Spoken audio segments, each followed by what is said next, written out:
How's it going, buddy? Welcome back to another video. Now we're going to be looking at the latest and greatest that Motorola has to offer when it comes to mobile phones, in my opinion.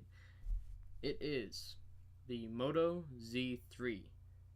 Now I picked this thing up because my Moto Z4 Droid was having major problems with the battery, with just everything, and then it began boot looping because the battery just basically died completely. So I picked this up. This is way cheaper than either the Moto Z or the Moto Z2 lineup had to offer. This phone is $480, and it is, according to Verizon, the first upgradable 5G phone.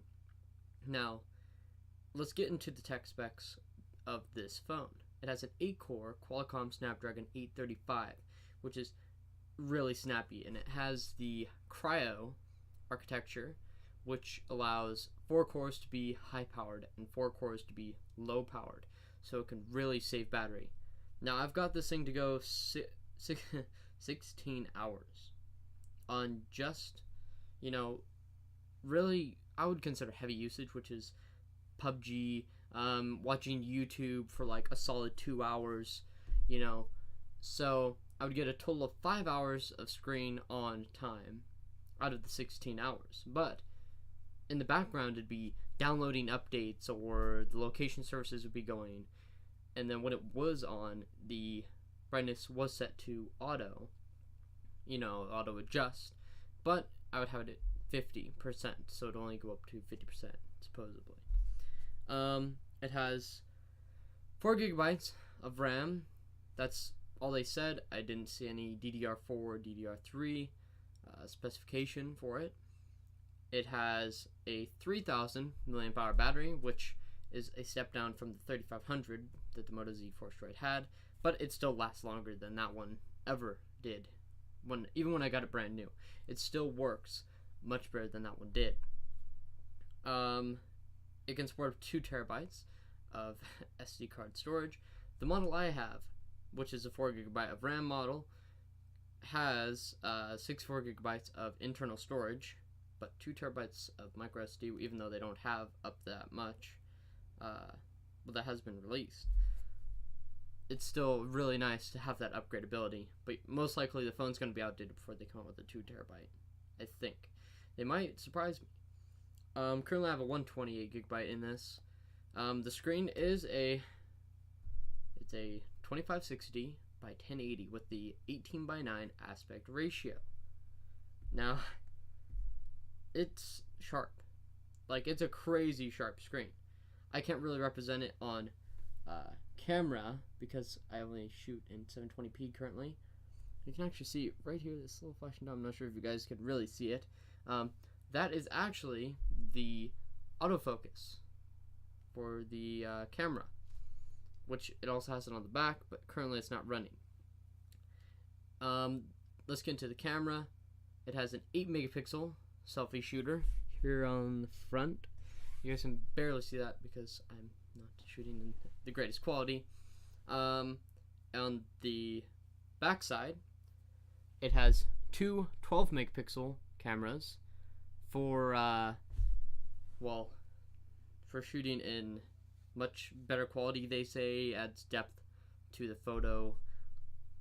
I don't really see a difference. I would prefer the 21 megapixel of the Moto Z4 Droid, honestly, because that was way better, but it is a lot sleeker design than the Moto Z4 Droid, and it does have a 6-inch AMOLED, or not AMOLED, OLED display, which just makes it way more efficient than the original LCD of the Moto Z4 Droid. It does not have the shatter shield. It is a regular glass screen, but it is Corning Gorilla Glass, so you got that to look forward to. Major thumbs up for that. It still does not have a waterproof to it, but it is water resistant. You can look on their website. They actually have a company, a third-party company, that is doing this, and they're world-renowned. I looked into all their stuff, and I found it really interesting how they did it. But it looks like they just used conformal coating on the motherboard and other exposed components to protect it. except for on the Moto Mods connector. Now, I see no difference in this Moto Mods connector than I do on the Z2 or the original Z. So what makes this thing 5G compatible? Well, I'm guessing nothing. Nothing's really making this any different than any one besides maybe the processor. The processor may be able to handle 5G bandwidth better than the previous models. That's the only thing I can really think of.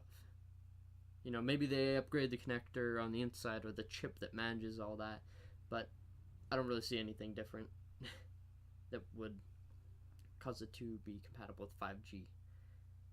On the outside at least. Now they repositioned the fingerprint sensor and the home button. Now originally the home button would be placed right here by the, I don't know if you guys can really see that, by the volume buttons.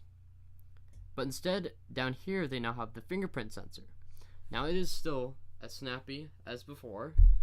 You just boop it and it's right up, but you have to shut it off with the power button still. You can't lock it with the same button, which is quite annoying. But the power button's on this side. It still has the 3000 series aluminum body around the outside, the glass back, which is still a crazy fingerprint magnet. Like, that's why I typically keep this case on it. It's a OtterBox case, OtterBox commuter.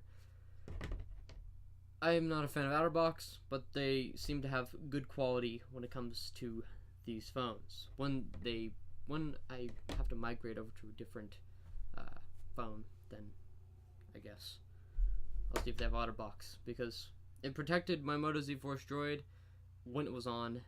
When it was off, well then I typically dropped it more. That's just me though.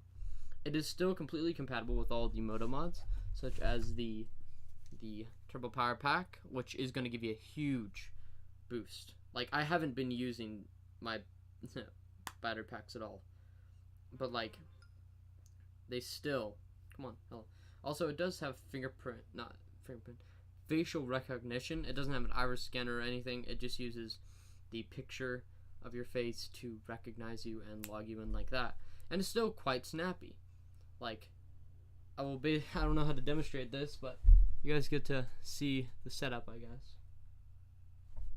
It's quite snappy. I still prefer the fingerprint method if I can.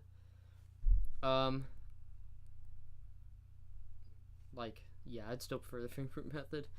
But it is still completely compatible with all the Moto mods in the previous generations, such as the Turbo Power Pack, the Sound Boost 2.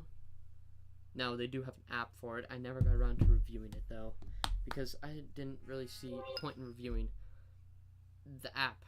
But the app is really nice. It has the Dirac sound. Yeah, the Dirac sound. Let me see if I can adjust this a little bit for you guys. There. Now you guys can kind of see it.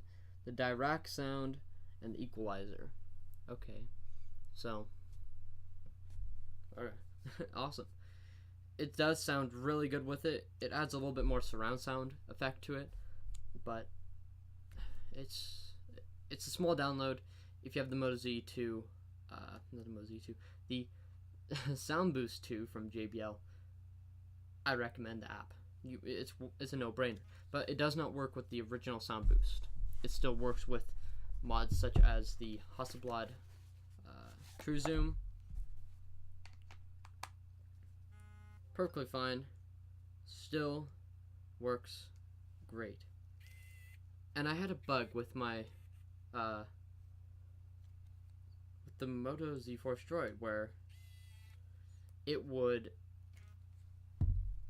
whenever I put the mod on, it would crash my camera app. Now the updates never fixed that. That Motorola provided never fixed that problem. But if you still have that problem, I'm sorry. I'm sorry for that. The cases are still really expensive. Like, this is $40, and you get this. You get 2-part kit, the rubber inside and the hard plastic outside, which I'm pretty sure is just ABS plastic or if you're lucky, polycarbonate. It's not nylon.